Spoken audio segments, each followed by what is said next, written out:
Hey guys, we're back again. Man, this is such a great topic. There's so much to explore, and I hope you're taking your time with each of these videos to use it as your quiet time, to stop and go back and seek the Lord. Your quiet time is best done with worship and prayer. I have a model that I use for quiet time that I'm going to share on this channel, but use these videos here to spurt on your quiet time. All right.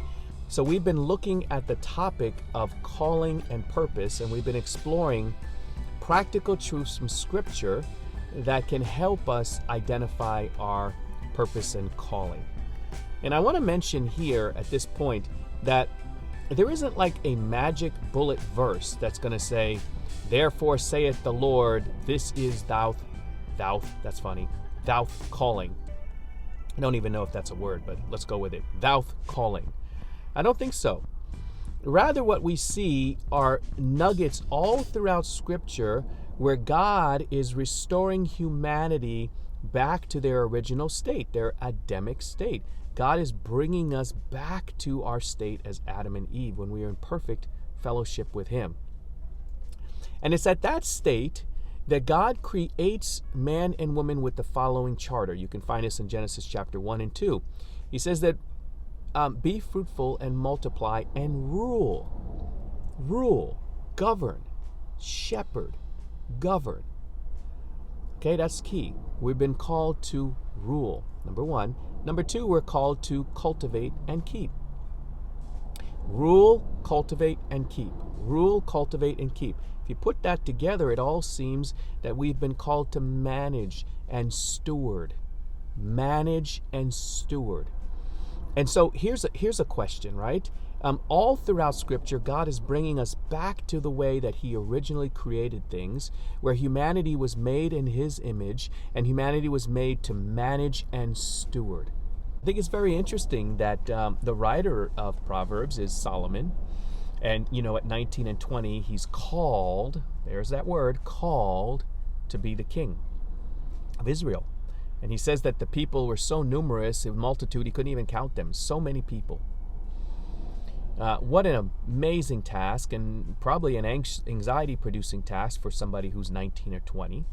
I can't imagine at 19, 20 being called to be the president or the king.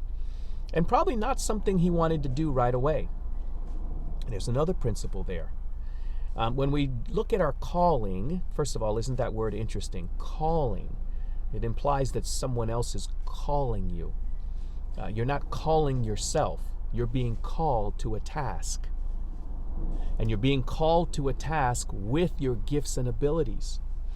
There's a people group. There is a body of the kingdom. Society is calling you to do a task using your gifts and abilities. And so Solomon was called with his gifts and abilities, and he recognizes, like many of us would, "Oh Lord, I don't have the gifts and abilities to do this thing you're calling me." And he makes a beautiful prayer. And his beautiful prayer is simply this: "God, give me the gifts and abilities to do that which you called. You see something in me, God, that I may not see in myself, Lord, but I believe in your calling. I believe in your calling. So grant me the wisdom to do that thing which you have called me to do." Calling might often be something that you didn't expect. It might be a place where God is stretching you, but yet He's still calling you. And what do we do in that place? We make the bold prayer that Solomon says: "God, grant me the discernment to do that thing which you have called me to do. Give me the gifting to do the very things that you've asked me to do.